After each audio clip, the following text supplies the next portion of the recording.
নমস্কার। কেমন আছেন সবাই? প্রবাসী বাঙালিয়ানার নতুন একটি ব্লগে স্বাগত জানাই। আশা করি সবাই খুব ভালো আছেন। আমরাও ভালো আছি। নায়গ্রাতে আজকে আমাদের লাস্ট দিন। সবাই রেডি হয়ে গেছি। এই যে আমাদের ১০ টায় চেক আউট ছিল। তাই সবাই রেডি হয়ে নিচে চলে এসেছি। নিচে এসে একটু ফটো-টটো তুলে আবার আমরা বেরিয়ে পড়েছি নায়াগ্রা ফোর্ট দেখব বলে। পৌঁছে গেছি নায়াগ্রা ফোর্টের কাছে একেবারে। পার্কিং এ গাড়ি রেখে এই যে আমরা চলে এসেছি ভিজিটর সেন্টারে। এটা মিউজিয়ামও বলতে পারেন। এর ভেতরেই আছে, তার জন্য টিকিটও নিতে হবে। চলুন যাই ভেতরে।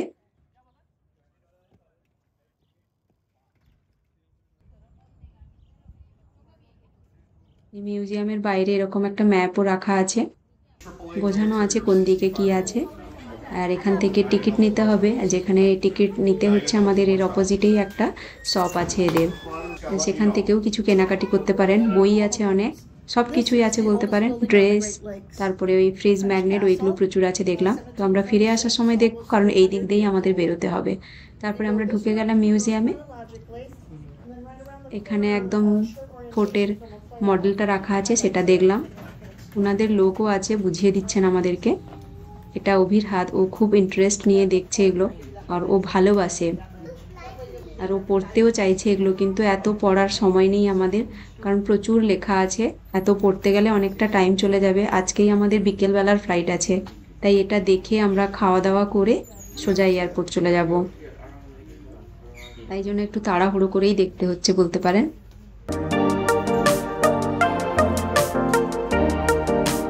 তাদের ব্যবহৃত কিছু জিনিস আছে, আর এই ফোর্টটা ৩০০ বছরের পুরনো।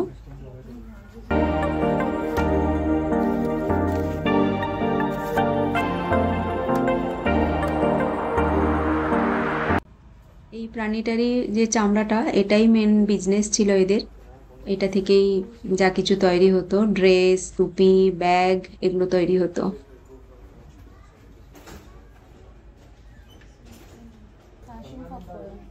এই দেখুন তাদের ব্যবহার করা টুপি, গান, কামান সবই রাখা আছে। আর কিছু ওই কাটারি টাইপের, কাটারি, কোদাল, এইগুলো টাইপের কিছু জিনিস আছে।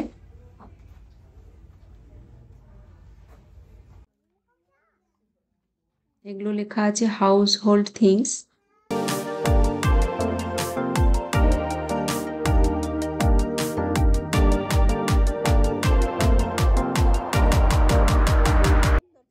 হাঁটতে হাঁটতে আমরা দেখে চলে যাচ্ছি।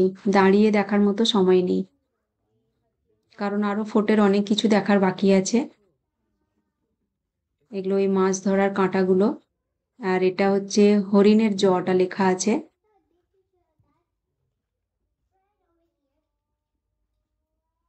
এদিকে তখন ছুরি, ফর্ক। তারপর এটা হচ্ছে ওয়াইন বটল তখনকার দিনে। আর কাপ সেট আছে, এটাও মেড ইন চায়নাই লেখা আছে।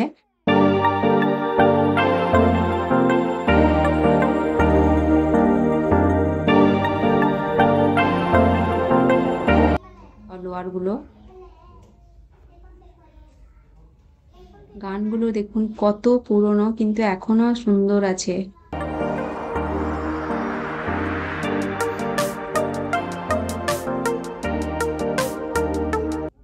এই যে ফ্ল্যাগটা দেখছেন, এটা কিন্তু সুন্দর করে প্রিজার্ভ করা আছে। এর যেটা যেখানে আছে একেবারে কম আলো দিয়ে রেখেছে, যাতে প্রিন্টটা নষ্ট না হয়ে যায়, কারণ এটা হ্যান্ডমেড।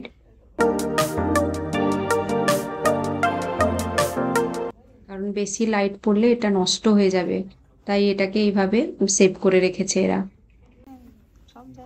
এবং এটা যুদ্ধের সময় নাকি কিছুটা পুড়ে গেছিল, তারপরে এটা আবার বানানো হয়েছে। তাদের ইউজ করা দেখুন এই যে ব্যাগ ট্যাগ গুলো, এগুলো সবই লেদারের।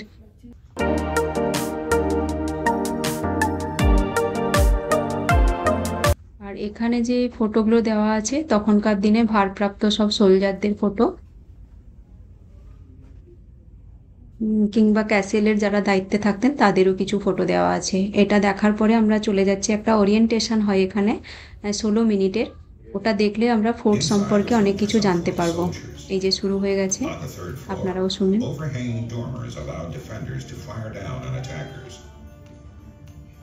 Walls of thick stone could withstand anything short of artillery. When they are finished, of course, they have staged an incredible coup on the British, and the British are howling in protest that they have established this very formidable little house here at a very critical juncture in the transportation and supply routes. In time, tensions between the empires would erupt into all-out war, and the House of Peace would be at the center of an epic battle.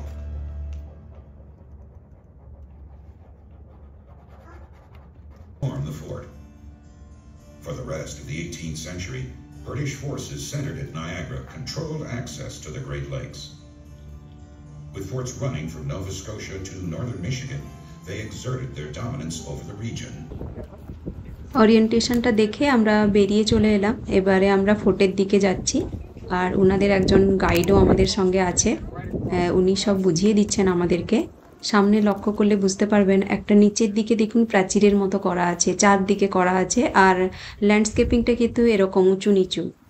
তো এই যে প্রাচীরের মতো নিচের দিকে দেখতে পাচ্ছেন, এটা অনেকটা গভীর খাতের মতো, আর এটা বানিয়েছিল কিন্তু ফ্রেঞ্চরাই।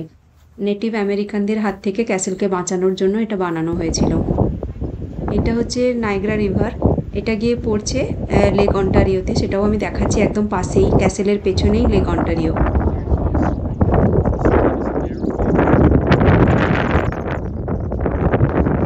এই যে গাইড আমাদের সঙ্গে।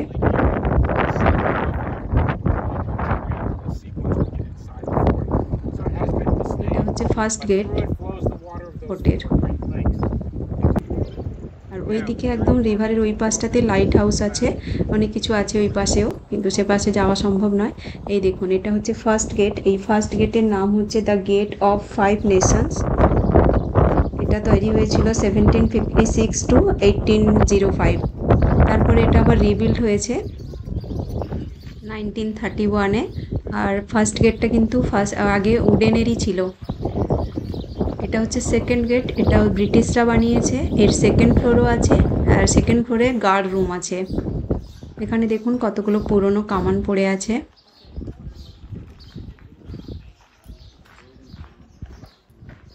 তারপরে একদম আমরা ফোর্টের এরিয়ার মধ্যে ঢুকে গেছি এখন।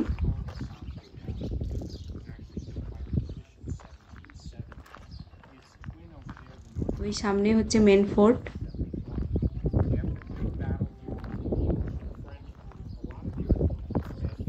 এটাও কিন্তু ফ্রেঞ্চদের বানানো, এই যে ঘরটা এখন দেখাচ্ছি, বাকিগুলো কিন্তু রিবিল্ড করেছে, এবং রিবিল্ডগুলো ব্রিটিশরাই করেছে। ওই যে গাইড ছিলেন আগে, উনি কিছু বলে দিয়ে চলে গেলেন। তারপরে এই যে সোলজার একজন এখানকার, ওনার কাছে এলাম, উনি বুঝিয়ে দিচ্ছেন এখানে যারা যখন সোলজাররা থাকতো কত কষ্টে থাকতো।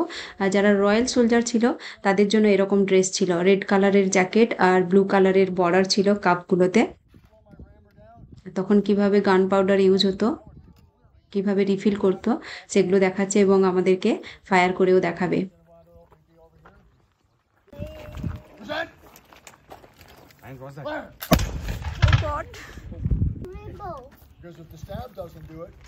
ওখানে দেখলাম অনেকেরই, এবং সেই ড্রেসগুলো সবার আলাদা আলাদা পজিশন ওয়াইজ। তারপরে আমরা চলে এলাম ফার্স্টে, একদম একটা রুমে ঢুকলাম যেখানে খাওয়ার স্টক করা হতো। 7,000 এই ফুড ব্যারেলগুলো থাকতো। এখনো অনেক ব্যারেল পড়ে আছে, তবে 7,000 তো নয়, তবে লেখা আছে দেখলাম যে 7,000 ফুড ব্যারেল থাকতো এই রুমগুলোতে সোলজারদের জন্য। খাওয়ার স্টক করতো, কারণ শীতের জায়গা, প্রচণ্ড ঠান্ডা হয় এগুলোতে।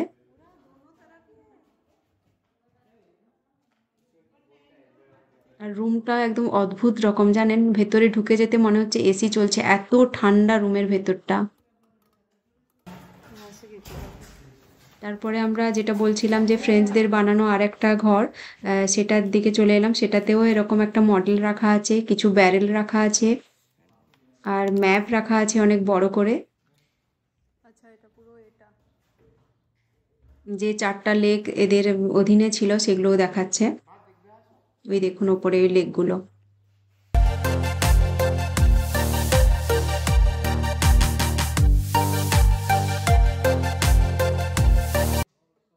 এখানেও বেশ কিছু পুরনো জিনিসপত্র, এই যে লক টকগুলো আছে, এখানেও কিছু হাউস হোল্ড জিনিসও আছে দেখলাম।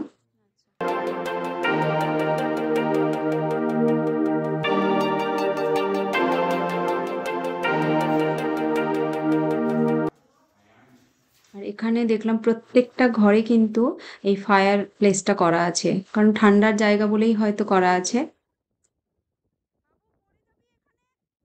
ওই ঘরগুলো দেখে আমরা এই সামনেটা চলে এলাম আবার। এখানে ওই নায়াগ্রা রিভারটা লেক অন্টারিওতে গিয়ে পড়ছে, একদম পাশেই দেখাচ্ছি আপনাদেরকে। এখানে কিছু কামান রাখা আছে উপরে।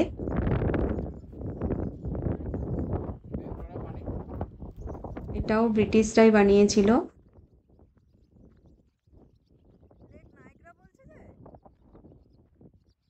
এই রিভার ডিফেন্স করার জন্য।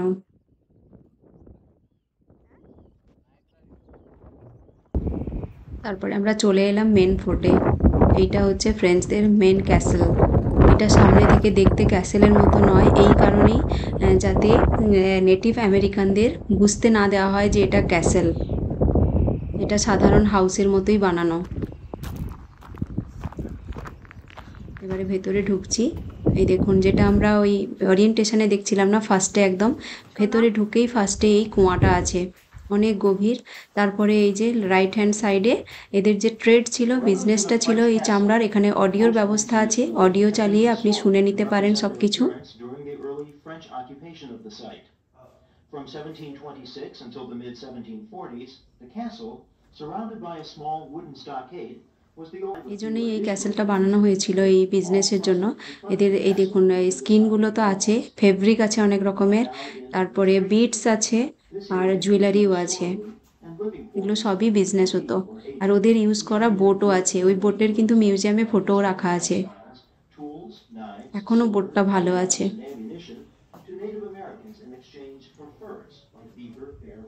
এগুলো কিন্তু অরিজিনাল স্কিন বলছে।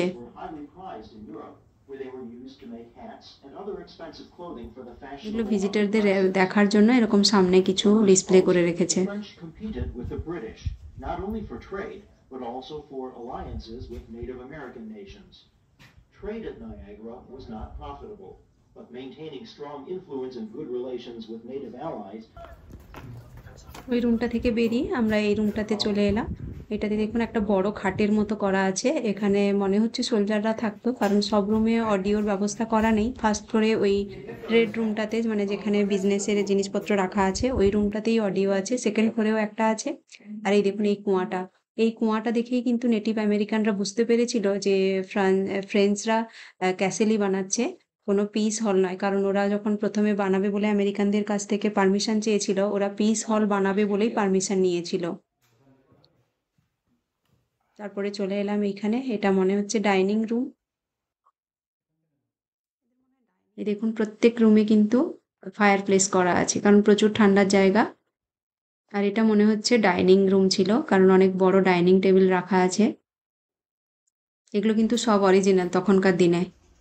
আর এই যে বাঙ্ক বেড করা আছে সোলজারদের থাকার জন্য।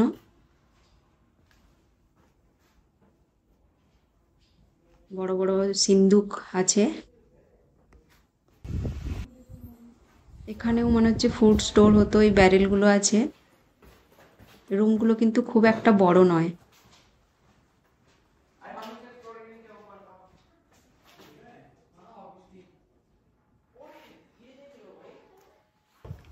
তারপরে আমরা সেকেন্ড ফ্লোরে উঠে যাচ্ছি।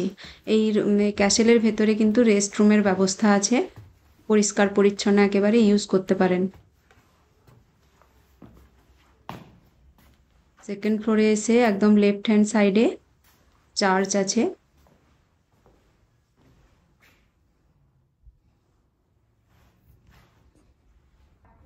মানে প্রেয়ার রুম, সেটা বুঝতে পারলাম। তারপরে এটা মনে হচ্ছে তাদের যেগুলো ইউজ করা জামা কাপড়, বেডিং, সেগুলো রাখা আছে। আর ফ্রেঞ্চদের সোলজারদের ড্রেস ছিল এরকম হোয়াইট অ্যান্ড ব্লু।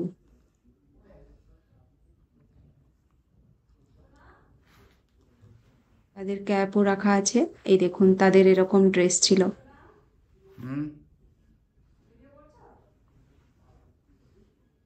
এখন তো বললাম আগে, এখন যারা রয়্যাল সোলজারদের ড্রেস হচ্ছে রেড অ্যান্ড ব্লু, আর যারা রয়্যাল নয় তাদের হচ্ছে অরেঞ্জ আর ব্ল্যাক। কি সুন্দর কালার করা গ্লাসগুলো। এদিকেও কি ছিল বুঝতে পারছি না, কিন্তু এরকম পুরনো কিছু জিনিসপত্র রাখা আছে। সব রুমেই কিন্তু ফায়ার প্লেসটা করা আছে।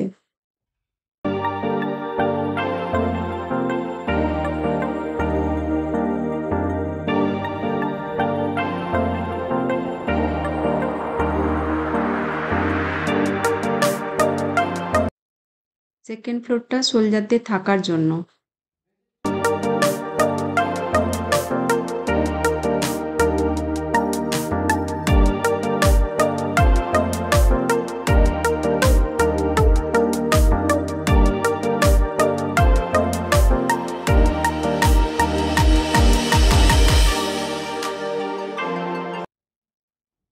এখানে একটা সিন্দুকের মতো পড়ে আছে ছোট।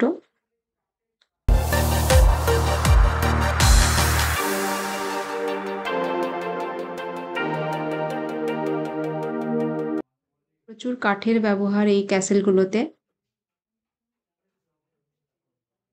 পুরনো অনেক জিনিসপত্র আছে। এখানেও একটা অডিওর ব্যবস্থা করা আছে।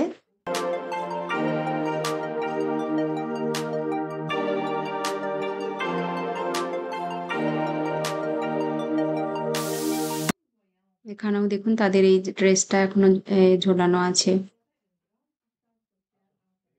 এখানে কোনো রয়্যাল ব্যক্তি থাকতেন এই রুমটাতে মনে হচ্ছে দেখে।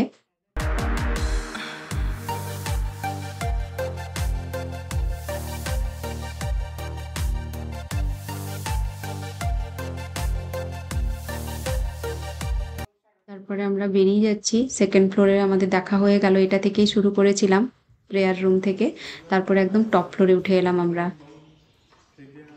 টপ ফ্লোরে এখান থেকে সোলজাররা অবজারভেশন করতো, এই যে কি হোলগুলো করা আছে এগুলো দিয়েই দেখতো কোনো বিপদ আসছে কিনা তাদের, কারণ এর সামনেই হচ্ছে লেক অন্টারিও।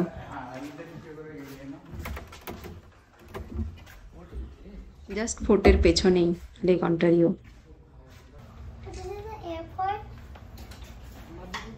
তারপরে আমরা ওই মিউজিয়াম যেখান থেকে শুরু করেছিলাম সেখানেই আবার পৌঁছে গেলাম। দেখা শেষ হয়ে গেছে। এই দেখুন এদের এখানে গান কিরকম ওপেনলি বিক্রি হয়, একদম সাজানো আছে। বড় বড় গানও আছে, রাইফেলও আছে। তারপরে আমরা ফ্লাইটে বসে গেলাম ফেরত আসার জন্য। আমাদের 7টায় ফ্লাইট ছিল, আমরা অন টাইম পৌঁছেও গেছিলাম। খাওয়া দাওয়া করে নিয়েছি একটা হোটেলে, ইন্ডিয়ান রেস্টুরেন্ট ছিল, খুব ভালো খাওয়া দাওয়া ছিল। জাইকা বলে একটা রেস্টুরেন্ট ছিল, ওটা নাম ছিল জাইকা। এই যে আমাদের এখন ল্যান্ডিং টাইম, পৌঁছে গেলাম নর্থ ক্যারোলিনা।